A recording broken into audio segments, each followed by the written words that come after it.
Good morning, afternoon, evening, ladies and gentlemen. I'm George Moss again here at allpointstv.com. And we are taping in a different location. As a matter of fact, we're taping in my basement. We are down at the regular studio because of the weather conditions over in that area of Flint. And we are trying to maintain our "the show must go on" motto here at allpointstv.com and also WFOV 92.1. So we are coming to you live at 2 o'clock, and you can pick us up, of course, at your leisure on YouTube. And that's anytime during the week. And we air again on WFOV 92.1. We air there at 2 o'clock in the afternoon. On Saturdays. On Saturdays, and we're very glad to have you with us today on Monday. And we are going forward with the program. The show must go on is our motto. John, I want to thank you for coming over here to my home and setting up the studio broadcast from over here. And hopefully we'll make this a habit because I have to lock my dogs up when we come over here. Okay, glad to have you with us, and we are here for the next hour. Got a few topics I want to cover today, and I want to start off by going back over very briefly just something I want to finish up on the 14th Amendment, Section 1. I was saying before that natural birth citizenship has nothing to do with people coming here in the country and having a child inside the United States, and the child is automatically a citizen of the United States. That is not what is called for in the 14th Amendment. You will recall that there were three civil rights amendments passed in the aftermath of the Civil War. The 13th Amendment, which was the one that ended slavery officially in the United States, that amendment was added to the Constitution in 1865. And then 3 years later, the Congress proposed, by two-thirds of the House and two-thirds of the senators, proposing another amendment, which would have been the Citizenship Amendment, to make the newly freed slaves 3 years out of bondage, official bondage in the country. In 1868, they passed the 14th Amendment, and this amendment was one in which it was to therefore bestow citizenship upon the newly freed slaves and make sure that they were entitled to the claims of citizenship in this country. It has nothing to do with immigrants coming into the country, and then if they have a child here, the child would automatically be a citizen. That is not the reason why this was in fact passed. And in fact, that language in the 14th Amendment does not even allow for that if you read it very carefully. When it says, no state shall make or enforce any law which shall abridge the privileges or immunities of citizens of the United States, then it says, nor shall any state deprive any person of life, liberty, or property without due process of law, nor deny to any person within its jurisdiction the equal protection of the laws. What you'll notice here is that in these last three clauses, in the second sentence of Section 1 of the 14th Amendment, it separates the clauses with semicolons. And that means that when it mentions citizens, in the first of the clauses, it is referring back, therefore, when it says, let's see here, where you have the nor shall any state deprive any person of life, liberty, or property without due process of law. That refers back to the first part of that sentence, which is abbreviated with a semicolon, but it refers back to the word citizens, as in the first part of the second sentence of the 14th Amendment. So, nor deny to any person within its jurisdiction the equal protection of the laws, that again goes back to the word citizen, nor deny to any person who's a citizen within its jurisdiction equal protection of the laws. And by not reading that, not understanding the connection of the clauses to the first part of the sentence by semicolons, they misunderstand that the reference is continuing to identify as a reference to citizenship. And they miss that because basically we have people that are running this country that are illiterate. If you can't understand that statement as it's read by the founders, the founders of that document, the ones that were framing this document in 1868, then it's because we have people that are babbling idiots that are running this country, and there's no other way to put it. I can't be any less abrasive than that. We have people that are illiterate running the United States. This language does not lend itself to anyone coming into the country and having a child, and that child automatically becomes a citizen of the United States.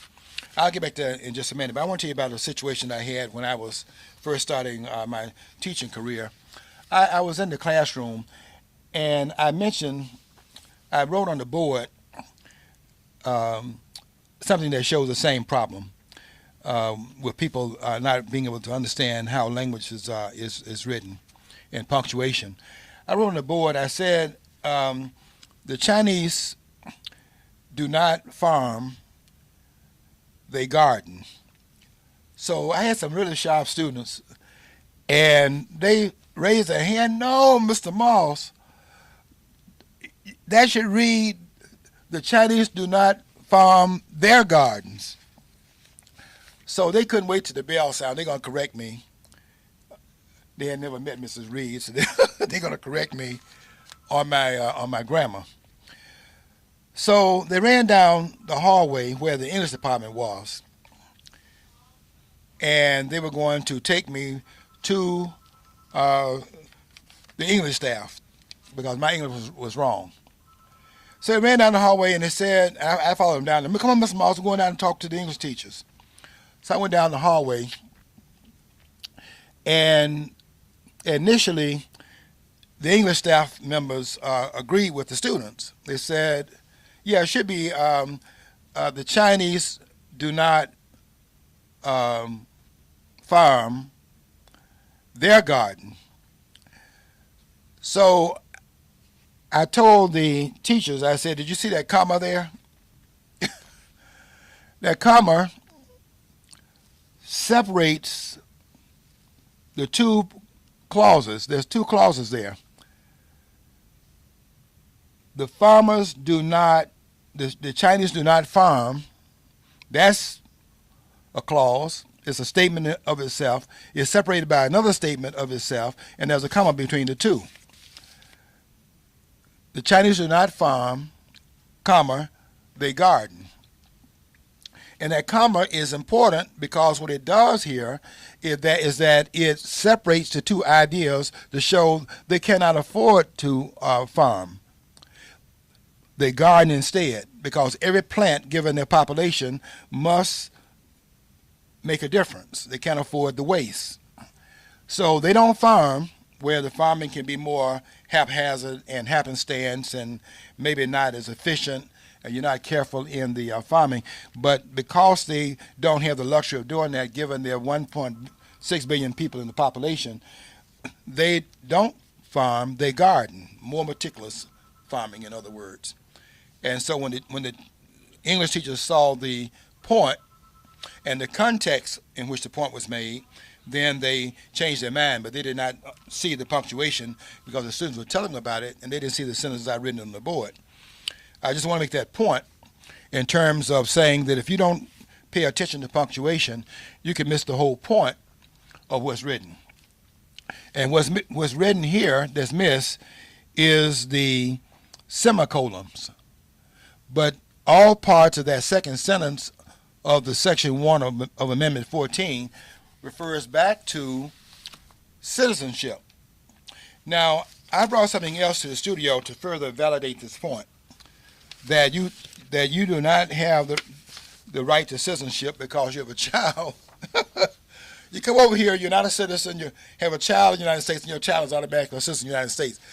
That's what these people that are running this country are trying to contend, that to have a child here, natural birth citizenship is being born in the United States. Now, your parents don't have to have any connection to the United States, but because the child is born on the soil, that child is automatically made a citizen. So I wanted to bring to the studio the federal naturalization laws, and there are several of them, but I want to just go through the one of 1790 and the one of 1795. And I'll read the relevant part of this in 1790. It's talking about the naturalization of citizens, and so then it gets down to about the middle part of the Naturalization Act, and it says, "And the children of such persons so naturalized," that is, your parents have been naturalized, "and the children of such persons so naturalized, dwelling within the United States, being under the age of 21 years at the time of such naturalization, shall also be considered as citizens of the United States. And the children of citizens of the United States that may," this is the part I want you to look at, "and the children of citizens of the United States that may be born beyond sea or out of the limits of the United States shall be considered as natural born citizens." Now, that is in the Naturalization Act, but you have to understand something here. If that is a language in the Constitution intended, when it says only natural born citizens can run for president, if that is the language intended in the Constitution, there will be no reason to try to do the addendum by making a statement in the Naturalization Act that they are citizens of the United States, natural born citizens. In other words, they are trying to make an addendum to the constitutional language, because if it in fact means that, you don't have to add that to the Naturalization Act. The children that are born outside the United States are natural born citizens. And by the mere fact that they are making reference to that in the Naturalization Act shows you that they were prescient of the fact that that was not intended by the language. Otherwise, there's no need to mention it, because it is to be assumed that it's already included. The reason why I make that point is because that language in 1790 of that children born outside of the United States to parents who are citizens, are natural born citizens, is that language is repealed in 1795. In other words, you don't find that statement, which is the only time where natural born is defined anywhere in any of the language by the founders. It is only in 1790 where they actually tried to define what is a natural born citizen, but that language is repealed in 1795. And why is it repealed? Because they understood you cannot amend the Constitution by a Naturalization Act. You must amend the document. And they took that out because they understood the problem of amending the document without adding it to the Constitution as an addendum to the Constitution. So therefore, they repealed the Naturalization Act of 1790 and the Naturalization Act of 1795, and all of you scholars who are saying otherwise need to go back and read that to find out what was going on here. But you're not natural born. You're not a natural born citizen of the United States, even by the 14th Amendment, unless you meet two requirements: born or naturalized in the United States. Born now is the part we want to stress here. And if you're born in the United States, and you must be subject to the jurisdiction thereof, which means that by being born here, you're not automatically subject to the laws of the jurisdiction of the United States. You may be subject to the laws, but the jurisdiction belongs to where your citizenship is. And if you doubt that, try to get a passport from this country. We have people in this country right now, they have passports. They are in here illegally. And if they have a passport, which they have a passport to come here, their passport is given by the country to whom they owe their allegiance. That is, the jurisdiction that they are under is the country that gave them the passport. They're under the laws here, but they're not under the jurisdiction of the United States. They have to follow the laws while they're here, but the jurisdiction is elsewhere. And I don't know why these scholars can't get that right. It's amazing that we do not understand that which is clearly clearly written. And Amendment 14, what really offends me is that this language was put in the Constitution because it was going to have to. It was trying to grant the citizenship to those who were newly freed from bondage in the United States. Now they want to apply it to everybody. And this congressional, what Rush Limbaugh calls them, the Congressional Caucasian Caucus. He calls them the Congressional Caucasian Black Caucus. That they're not squawking about this misuse of the language that applies to blacks who were freed from slavery and making them citizens in the 14th Amendment. None of them are squawking about this abuse of the language that applies to blacks, and they claim to be representing blacks in this country.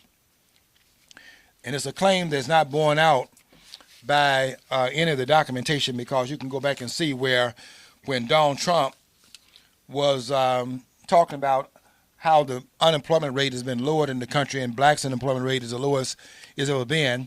And then you put the camera over there where the Black Caucus members were sitting, and they were sitting on their hands. You would thought if they were representing blacks, any improvement in the black situation, they would be the ones who would be applauding the fact that black people's condition is being improved in this country. And they were not applauding. And there was another situation just came up recently where they were talking about prison reform. The incarceration rate of blacks, who make up about half the prison population in this country, and black males make up only 6.5% of the population, you would think that they would have been applauding the fact that we have prison reform now being discussed by Donald Trump, and none of the Black Caucus members showed up. And in fact, Booker was criticized in New Jersey for having talked about they want prison reform. Here's a person bringing about prison reform, and none of them show up to back up this movement toward the reform they claim that they want, because of so many blacks being incarcerated in this country. It just shows us the hypocrisy of these political figures in the United States, and the Black Caucus leads the parade as far as that's concerned. So to cut to the chase, the federal naturalization laws show that this idea that you are born citizens if you have a child in this country, that shows that to be an error. And this idea of birthright citizenship, even if your parents are not citizens, that is put to the test by this language as well, because that language was repealed in 1790. In 1795, that language was put there in the federal naturalization laws that succeeded it. Did not have that language in there because the people that framed that document did recognize that they were actually amending the Constitution, quote unquote, and you cannot amend the Constitution without adding an amendment that would repeal that which is already in place. And if you go back and look at some of the amendments added to the Constitution that repealed the language, you'll see they had to put the language in the Constitution to make the appeal possible. So they took the language down in 1795 because they recognized the mistake they had made in 1790, and they actually did not put that language in the repeal of the Federalization Naturalization Act. When they repealed that, they repealed the language that they put in there. They knew it was contradictory of the Constitution. You're not a natural born citizen by bringing a child in the country and having a child, and it's a misreading of the 14th Amendment. And you scholars out there need to go back and read that amendment again and read it very carefully, because it does not allow for what you are contending. And that's just the bottom line of that. And I want those scholars to prove that I'm wrong and that they're right. I think I remember I had friends that came from different countries. Both the guy and the girl came from different countries. And they got green cards. They had kids. Now the option is the kids, when they get of a certain age, have to apply for citizenship on their own. That's what I thought. That's when they told me. So I don't know if that's true, so don't quote me on that, but that's something to throw out there, because I did remember hearing that one time myself. What now? The parents would. The children, when they get a certain age, because both parents were born in different countries. They're vastly different countries. Anyway, far-flung way, that's how these guys get together in the first place. They met in college. But anyway, when they were a kid, they had 2 children now. Those children are not automatic citizens. That's what they told me. I don't know if they were misunderstood, but they said the kids will have to apply for citizenship and go through that on their own. But they were born in this country. Okay, now if the parents, here's the situation there. If the parents are they you're talking about natural born, or you're talking about naturalized? Their parents got the green cards. Got the green cards, okay. Yeah. And are they naturalized citizens at some point? I think they're working on it, but I don't think they are yet. Naturalized. Then if they're not, you see, you can't pass down citizenship that you don't have yourself. Right. So let's say the other thing. Let's say the parents at some point become naturalized. Okay. Right. And they have children in the United States. Now they're naturalized. The parents are not natural born, but they're naturalized citizens. They pass down to their children their naturalization. They do not pass down. They don't pass down natural born because the parents are natural born. Right. You see? Yeah, that's what I'm saying. See, naturalization is the parents are naturalized citizens. They pass down the naturalization. And if you read the language carefully, you'll see that where it says in the first part, I didn't read this part here because we were talking about natural born. I wanted to get that out of the way as a way of showing that you're not natural born by dropping a child in the United States unless your parents are citizens. If you have a child here in the United States and you're not a citizen, you can't pass down that which you don't have yourself. Right. It's impossible. And I just don't understand why that is a problem for these scholars at these major universities. They cannot understand the language in the Constitution that prescribes this for citizens of the United States. Now, it is enacted, here's the Naturalization Act of 1790. Be enacted, let me read the first part. Be enacted by the Senate and the House of Representatives of the United States of America in Congress assembled, that any alien being a free white person who shall have resided within the limits and under the jurisdiction of the United States for the term of 2 years may be admitted to become a citizen thereof on application to any common law court of record in any one of the states wherein he shall have resided for the term of 1 year at least, and making proof to the satisfaction of such court that he is a person of good character, and taking the oath or affirmation prescribed by law to support the Constitution of the United States, which oath or affirmation such court shall administer, and the clerk of such court shall record such application and the proceedings thereof, and thereupon such person shall be considered as a citizen of the United States.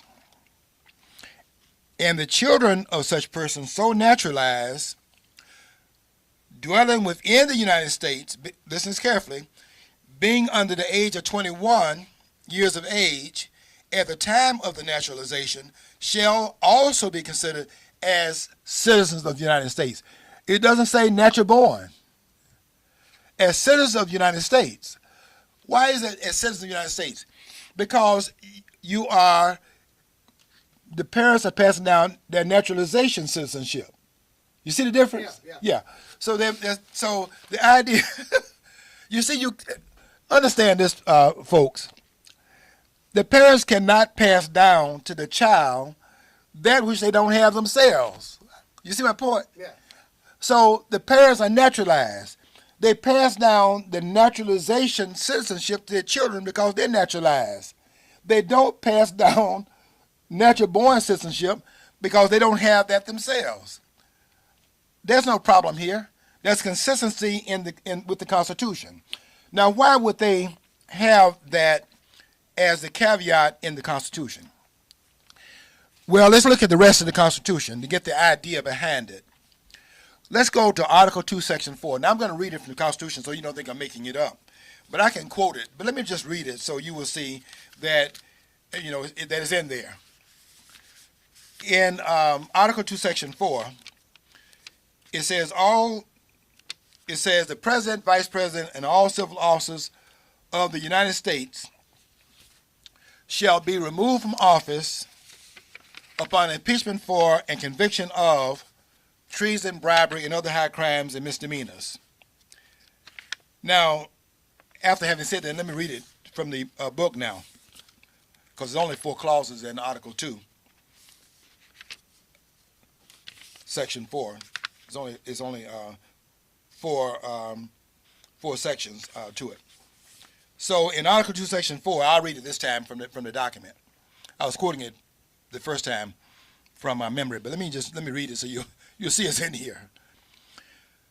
The President, Vice President, and all civil officers of the United States shall be removed from office on impeachment for and conviction of We're coming up on 26 minutes, by the way. treason, bribery, or other high crimes and misdemeanors. Okay, I'm going to stop there just to take our break with WFOV. And they'll be gone for 4 minutes. Hope you'll come back after the 4-minute hiatus, and we will continue and pick up at that point with that part of the listening audience. For those that are still with us here at allpointstv.com, we're going to continue what we're saying here. The President, Vice President, and all civil officers of the United States shall be removed from office on impeachment for and conviction of treason, bribery, or other high crimes and misdemeanors. Now, I want to read that part of the Constitution to show you the fear that the framers had, which was treason, so as to connect it back to why they were so much on limiting the idea of natural-born citizen and only allowing natural-born citizens to become president of the United States. Don't forget, the president is a single office holder in the executive branch of government. He has cabinet members to advise him, but he's a single office holder elected in the branch of government that is singular to the president, where others have other office holders that are inside these other branches, like in the Congress, 435 members of the House right now and 100 members of the Senate. In the Supreme Court, 9 members of the Supreme Court. But in the executive branch is only one office holder that is elected in that particular body, the president. Therefore, you have a higher standard for the president than you have in the others. Why? Because if the president has allegiance to other parts of the world outside of the United States, that could be a real problem, because treason can set in the executive branch with the single office holder elected to that branch of government. So the standard for that person is higher than it is in the other branches. For example, the president has to be a natural-born citizen. You don't have to be a natural-born citizen to be a member of the House of Representatives or a member of the Senate. You don't have to be a natural-born citizen to be a member of the Supreme Court. It's not in Article 1. It's not in Article 3. But in Article 2, it has a provision there. The president must be a natural-born citizen. And why is that? Because the fear was that if your allegiance is to more than one polity, then treason could come into play of the president, where if he's not beholden to the country, then that could be obviously a problem for the country because of the dual allegiance to this country and to another country, which is why, by the way, the preamble doesn't read, we the people of the world. I mean, that might be a song, We Are the World. I mean, that's Michael Jackson. We are the world, we are the children. And that was about 50 singers, and we are the there are 7 billion people on the planet, and we are the world with 50 people singing. Give me a break. But that's kind of this kind of madness that we're talking about. But the preamble does not say, we the people of the globe. That's not in there. We the people of the United States. So Donald Trump, you're right and they're wrong. you're right in your immigration stance, and the people who are opposing you, those persons are wrong. The preamble says, "We, the people of the United States." It does not say we are the world. It does not say we the people of the world, in order to form a more perfect union, or to form a more perfect globe. It doesn't say that. It's not in there. We're coming back now. Okay, glad to have you back. We're still here on our rant that we on when you left. We are the world. Did they have any foreigners in that? They did. Okay, they did. Who was some of the persons they had from outside the country? Yeah, there was some English. Some British were there. They're British there, Yeah, it was just like the World Series. You got 4 or 5 different states, countries that are playing in the World Series. And they're talking about the World Series, and they don't have any Chinese in the team, no Japanese, no persons from. I don't think they have maybe they're. I don't think they have any Asian ball players now. Used to have some Japanese that came over and played for a while. I don't think that they have any. But anyway, they're playing the World Series a couple of weeks ago, and call it World Series. And they don't have anybody from 192 countries, and they call it the World Series. But that's kind of, I'm talking about this whole notion that that we are supposed to be a part of the globe. We are the country. The Constitution applies to the globe. The Constitution applies to the globe of the world. That you just come in here and you have rights under the Constitution because you are now on the soil of the United States. That's not what the document says. We, the people of the United States, in order to form a more perfect union, establish justice, ensure domestic tranquility, provide for the common defense, promote the general welfare, and secure the blessing of liberty to ourselves. To ourselves, not to the globe, not to the caravan, not to the person that's trying to break into this country. And they're trying to act like Donald Trump, who is supposed to enforce the law. In fact, if Donald Trump does not stop them from breaking into the country, Donald Trump is subject to impeachment, or should be, because the single objective of the executive branch of government in Article 2 is to, in fact, enforce the laws. We have laws of immigration in this country. Donald Trump's job is to enforce the laws of this country. And Kamala Harris, who is equating ICE with the Klan, that's another travesty. I mean, where are the blacks in the congressional black, what does Rush Limbaugh call them? The Congressional Black Caucasian Caucus. Where is the objection to comparing ICE, that's trying to enforce the laws of the country, to the Ku Klux Klan that lynched black people in this country? Where's the outcry against that? Another thing is, too, a lot of the ICE agents are Hispanics themselves.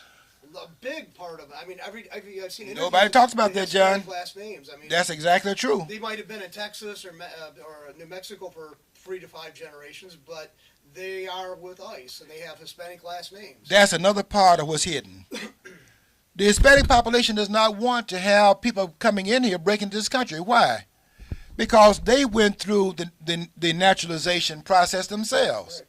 They are naturalized citizens of the United States. Now, their children that they have here will never be eligible for president of the United States because you're natural. Look, folks. You can only pass down the citizenship that you have.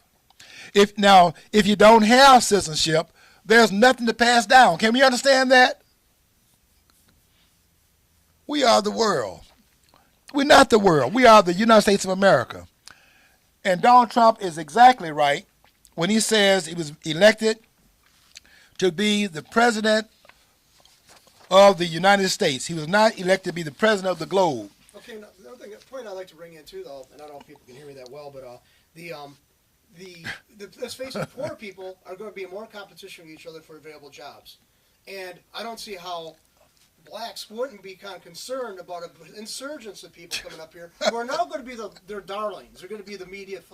They're like they've been wanting stuff done for them for years. Now it's like, oh look at we have. It's like mama having a new baby. Yeah. Okay, the kid's already around there is getting kind of short change, right? Yeah. And so I don't see how they could actually. I don't see how they can be like so like embracing of this and still think their needs are going to be met when they're not. Yeah, John, you're making a strong point here, a very important point. They would not embrace it if they were sincere. Right. It goes back to Booker T. Washington's statement he made in 1911, the great Booker T. Washington, the founder of Tuskegee Institute. Washington said there's a segment of Negroes, and that segment, part of that segment is in the Congressional Black Caucasian Caucus. Those Negroes up there in Washington, D.C., not a single one of them is serious, not one. Booker T. Washington said there's a segment of Negroes who have found they can make a living by holding up in front of the nation, he called them Negroes, the Negro grievance.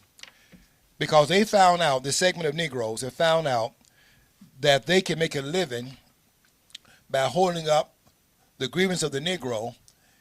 And he said they do not want the Negro to lose his grievance because they don't want to lose their jobs. And that's why Kamala Harris would do something like that in terms of equating the ICE with the Klan, because they don't want blacks to lose their grievance because they run on grievance.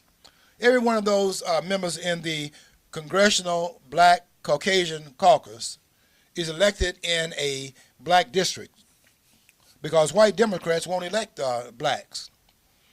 Mia Love, you were elected in a white district. And because you didn't embrace Donald Trump, as he said, you know, you ran I think Mia Love lost in Utah about it's less than 200 votes. You can't tell me that Donald Trump could not have gone to Utah and gotten 100 and some odd votes, 200 and some odd votes to bring Mia Love across the finish line. But because of her being a part of the Congressional Caucasian, the Black Caucasian Caucus that she went and joined, she's up there trying to front Donald Trump and pay the price for it. And anyway, that if they were serious, you would not have this this problem. They would not be able to take the language that's situated for former slaves and use it for immigrants coming in here, not just coming in here in the country, but coming in here and competing with blacks at the lower levels of the economy for the jobs that blacks have because of their citizenship that comes out of their birthright in this country ever since blacks have been here, starting in 1619, and having the Congressional Negro Caucus, or Rush Limbaugh's word for it, the Congressional Black Caucasian Caucus, to be advocating for these immigrants, as Kamala Harris does, and they continue to support these Negroes, is a travesty. And Kamala Harris wants to be a candidate for president in 2020. We're going to see how black people respond to this travesty that's going on, because for Kamala Harris and Booker and some of the others, this Negro over here in Baltimore, Elijah Cummings, they're advocating the immigrants coming into the country, which will, if they bring them in here, who are they competing with? They're not competing with the upper class for their jobs. Don Lemon, you over there on CNN, they're not competing with you for your job. They're competing with the ones down here at the bottom of the economic rung, trying to get up the ladder to a higher position in this country. And the bottom rung is where you start off at. If they don't start there, they can't move up the ladder. And they're taking that last rung so they won't be able to move up on the economic ladder from them by this immigration policy. And to top it off, many of them think that when immigrants come in the country, that there's an alliance between the immigrants and the blacks in this country. And I can tell you that's not true by this book put out by Nicholas Vaca called The Presumed Alliance, The Unspoken Conflict Between Latinos and Blacks and What It Means for America. And there was an article, by the way, last week that showed there's a war going on in California between Latinos and blacks. Um, I mean, blacks are being, they're bombing houses out there in Los Angeles. Um, the Latino population. There's war going on, and yet these Negroes are trying to bring more of this friction into the country, which is it's going to add to the animosity between the two groups because they're competing for the same jobs. Another thing is too, like I always thought it was kind of presumptuous. If anybody thinks people got darker skin color, they think that's all people are being judged upon, and they try to homogenize everybody. I think I would take it if I was a person of color. I think I'd take the kind of affront to that. I mean, it's like you're saying we're all the same. Well, I have groups out there who think that all white people are the same, and they don't realize that. Well, did you ever look at War of European history? They have been knowing not to get along with each other quite badly. I mean, Right. I mean, there's like you could basically all of Europe is a bunch of graveyards. You walk everywhere. There's bodies under your feet. So, I don't know where everybody thinks everybody can be so blendable. I don't Yeah, understand that. John, it's amazing that it's all lies. The reason why we don't want to recognize the friction between Latinos and blacks in this country is because the narrative is that there's only one racism in the world, white racism. So when Donald Trump says that he's a nationalist, then he's telling me he's a white nationalist, when that is not what Donald Trump is saying. But you see, the narrative is that when they're speaking about Make America First, Make America Great, they're talking about Make America White. America is not white. America have groups from all over the world in the United States. It's not a nation that is all white. 69% of the people in the country are white, and that number is going down. And this idea is trying to maintain the country as a white country is nonsense. Donald Trump is trying to make this country great by making people come in here only based on merit. You don't want all the refuse of the world coming to the United States, because if you do that, you are in fact taking the country down. You're not adding to and building the country, you're taking the country down. And Donald Trump is trying to prevent that from happening. So when he says these are nationalists, all of a sudden they got these silly Negroes saying the man is saying that he's a white nationalist. If that were the case, if that was true, then Donald Trump would not have made this statement.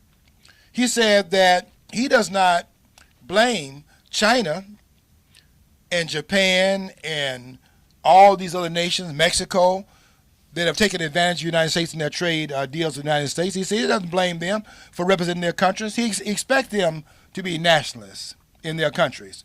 What he blames are these, and I'm going to use the word here because it's in the, this is what the framers were scared of. What he was talking about were these traitors in this country, the ones that are involved in treason in the United States. A whole lot of them. Some of them got out of Dodge in this last election, retired from the House of Representatives. And why did they retire? Because their treason, and that's what it is, their treason could not withstand the arrival of a nationalist in the nation's capital. 23 Republicans retired from the House of Representatives. 11 others stepped down from the House and ran for other offices, either the governorship or maybe the senatorial positions. 2 lost in the primaries, and then there were 5 vacancies. So when you add that up, let's see, 23 and 11, that's 34, 2 more, 36. There were 41 Republicans that did not run again in the House for re-election. So they didn't actually, the Dems didn't take over the House. The Republicans gave it to them. And they gave it to them because they could not stand against Donald Trump making America great again and still stand in the Republican Party. So they just abdicated their positions. They actually gave up the positions because they could not come behind making America great again.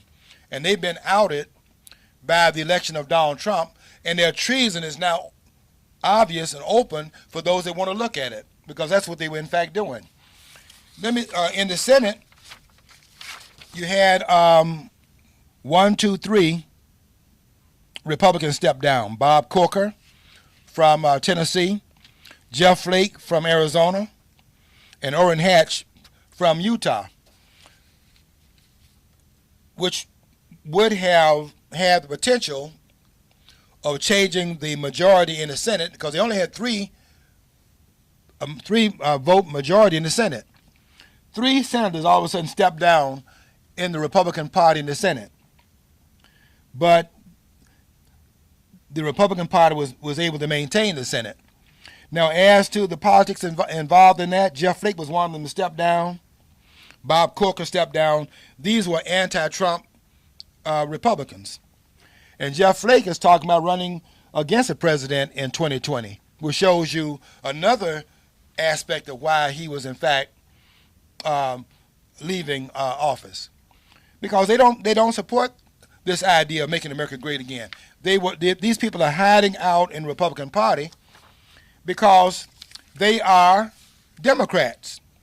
And the Democrats are who?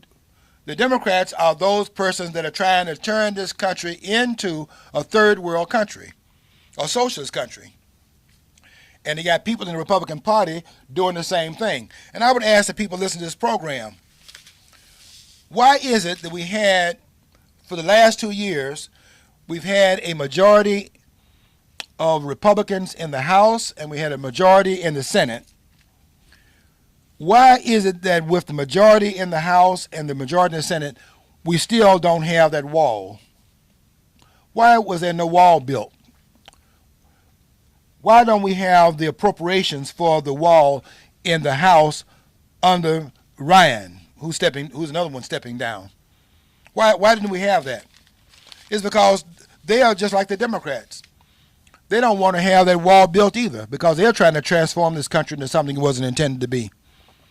They're not down with we the people of the United States. They're down with we are the world. These are globalists. And they are against Donald Trump because Donald Trump is an avowed nationalist, making America great again. And they are not down with making this country great again. They're bringing this country down. This country is being brought down from within. And the framers would turn over in their grave if they saw what these people, these politicians, have turned this country into. This country was never intended to be a global nation. They were considered this country was intended to be nationalists. We the people of the United States, not we the people of the globe. And these liberals in both parties, the liberals in the Democratic Party and the hidden liberals in the Republican Party, all of them are on the same page, and that's why both of them in both parties are opposing Donald Trump's agenda. This is also why they've not shut down Mueller's investigation, because Mueller, who has been investigating collusion for 2 years and finding no collusion, continues to investigate. There was no collusion that led to Donald Trump's election. The people in this country are nationalists. The people in this country support Donald Trump. And that's why Donald Trump was able to pull through 9 of the 11 senators that he campaigned for. 9 of them won, because Donald Trump is being backed up by the American people, and they do not support this caravan trying to break into the country, and they do not support this assault upon the national sovereignty of the United States. They are backing this president because they know that Donald Trump is trying to keep America's standing as a leader of the world, the free world. Donald Trump is trying to maintain that, and he's getting opposition because that is not the goal of those hidden Marxist socialists who are trying to bring this country into a more global standing, and Donald Trump is standing against that. It's amazing that we don't see Donald Trump is the person that is holding on to the things that the framers tried to put in place here for our posterity. Donald Trump is holding on to the framers. And those that are opposing Donald Trump are trying to undermine Donald Trump because they're trying to undermine this nation. We don't know what time we have, John. Yeah, I do. It's 49 minutes right now. 49 minutes. Right.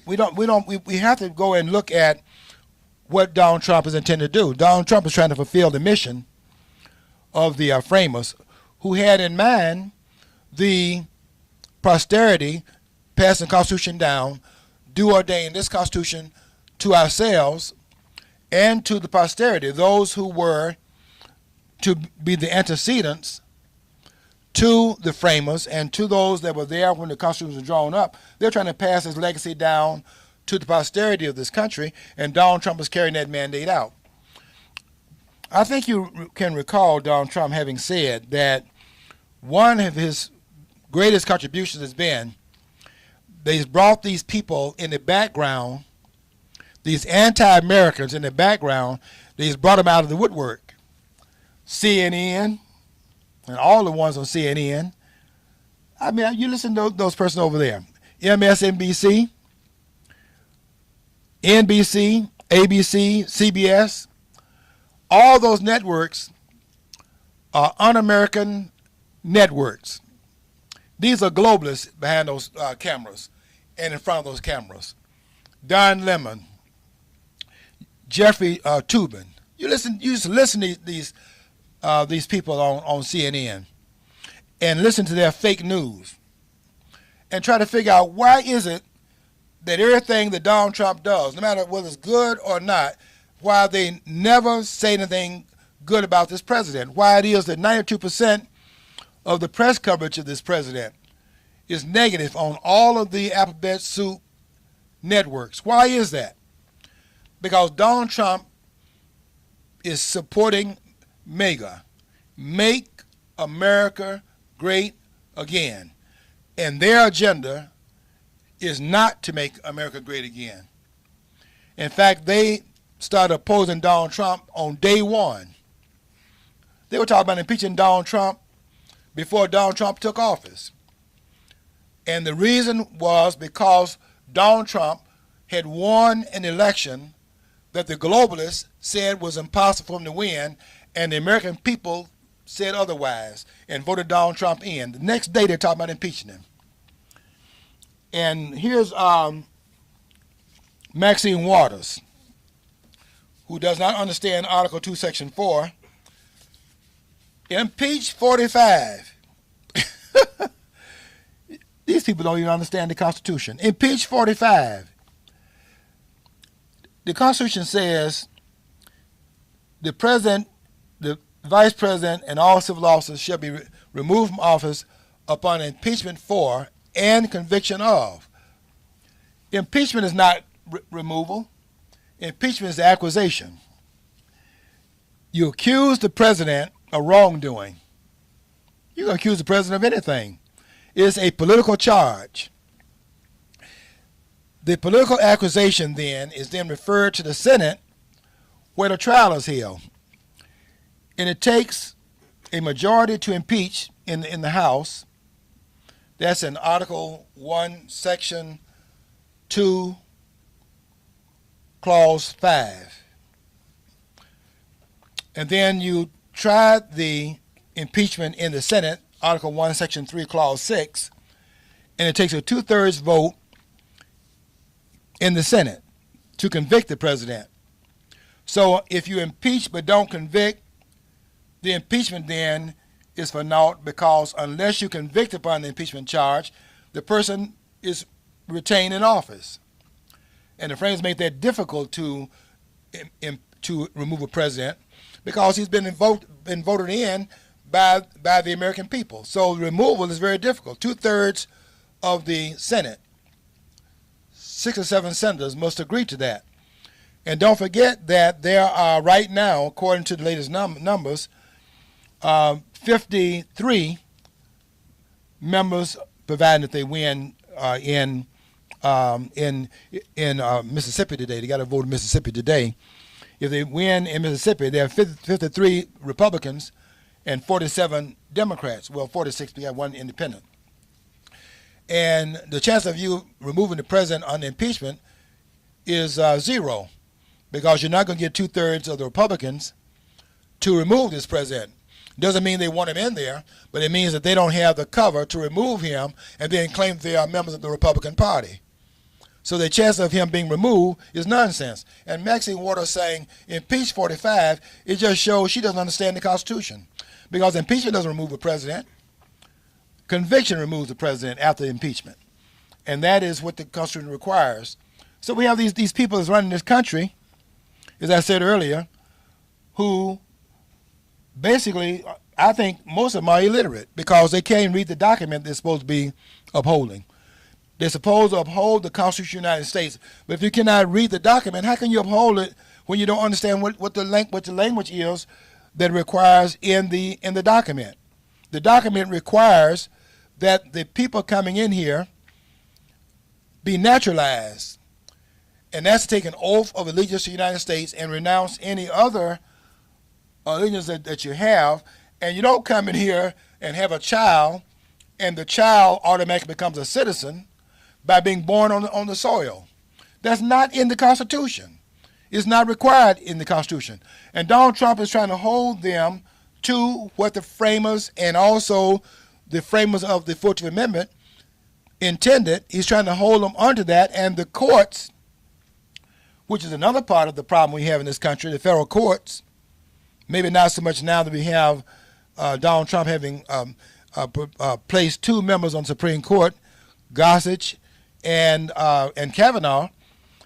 Maybe not so much now, but the court was actually siding with this nonsense in the lower courts, trying to stop Donald Trump from doing his job because he's a globalist on the federal court. Now maybe we can get some resolution given the fact that Donald Trump is changing the landscape. We now got a 5-4 constitutional court now. Maybe we can begin to get this house back in order. Go read it for yourself. The Constitution is very clear in what it calls for. In Amendment 14, the Section 1, you can read it for yourself about what it requires. No birthright citizenship. Okay, we out of here. Until next week, I want you to follow your dream. If you don't follow your dream, you won't know what's on the other side of the rainbow.